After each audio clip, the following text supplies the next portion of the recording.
So in this video, I'm going to show you how to dispute Cash App payment, guys. Actually, really easy and simple. But first things first, guys.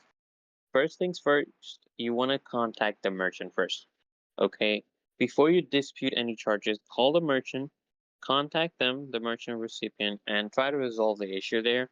And if they do not respond or you're unable to come to an agreement, then you can move on to the next step to contact Cash App. Usually, if you explain your case with them and they're cooperative, they would just refund it to you normally. But otherwise, we would have to contact Cash App. So this is how you do it.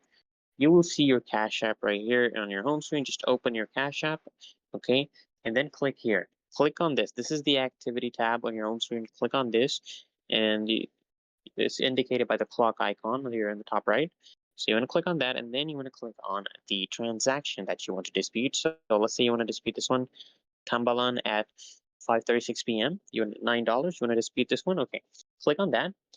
And then you see these three dots here. Okay. You want to click on this. Okay. This will open the options that regard this payment. Okay. You're going to see a bunch of options like cancel payment, view profile, Cash App support. What you want to do is click on need help and Cash App support. Okay. And once you click on this, you're going to see this option right here.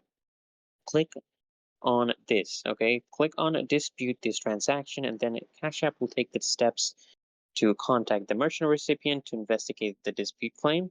And then you're going to be notified of the updates throughout the email process. And the final decision will actually be made by the card network. So if you need any help, you can view your Cash App history on that.